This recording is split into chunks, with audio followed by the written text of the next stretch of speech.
ውድ ሀገሬ ልጆች እንዴት ናችሁ? ሰላም ሁሉ መልካም? እኔ ደህና ነኝ። እናንተ እንዴት ናችሁ? ሰላም ናችሁ ወይ? አዳር እንዴት ነው? ሁሉ መልካም? እኔ በጣም ደህና ነኝ። እናንተስ እንዴት ናችሁ? ሁሉ ሰላም ነው አይደል? ትናንት ቪዲዮ አልሰራሁም። ዝም ብላ ትንሽዬ ነገር ነው የሰራውና ቪዲዮ አለመስራት አልፈልግም። ሲጀምር ሁሌ መስራት ነው የምፈልግ።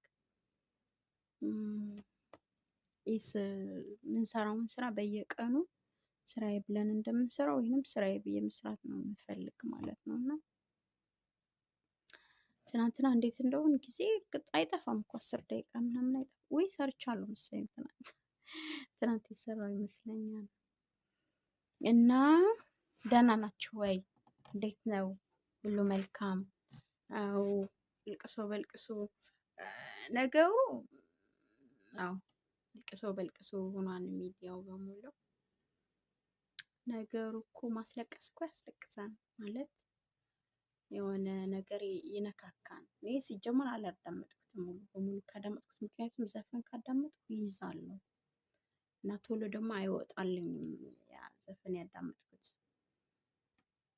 አይወጣልኝም፣ ይቀመጣል እና እንደዛ ማድረግ ስለማልፈልግ ተቆራርጦ ያው ትልልቅ ሰዎች መጀመሪያ እነዚህና ሀቢባ ምናምን ሲያለቅሱበት ያየሁት እሱን ነው ያየሁት። እሷን እና ብቻ የመሬማን ፓርት ብቻ ነው ያየሁት እና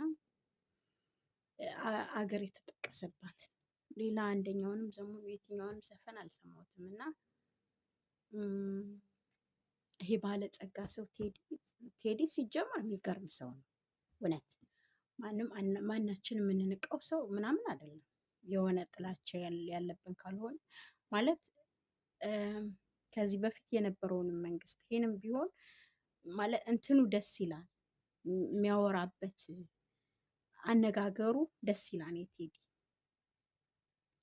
ማለት እንደሌላ ወጦ ሲቃወም ምናምን አታዩት። ቴዲ በጥበብ ነው የሚገልጠው ነገሮቹን ማለት ነው። እና እሱ ቴዲ ይለያል። ግን ከኛ በላይ ሀገራችን ላይ የተጎዱ ሰዎች የሉም። እኛ እኮ በአሁኑ ሰዓት አረብ ሀገር የምንኖረዎች ፈጣሪ ይመስገን እውነት ደሞዛችን ቢሆን ደህና ነው፣ እኩል መናገር እንችላለን። ድሮ ቀረ እኮ እሱ። እቺ የምትረገጠው አለ፣ ድካም አለ፣ የሰው ቤት አለ፣ ነፃነት የለም። እኔ እንደነገርኳቸው 24 ሰዓት እዚህ ዩኒፎርም ጋር ነኝ። ለትንሽ ጊዜ ስራ ስለሌለ ያው ውጭ ስለምሰራ በዚህ ነው የምተኛ፣ በዚህ ነው የምነሳ። ህፃን ልጅ ስለማ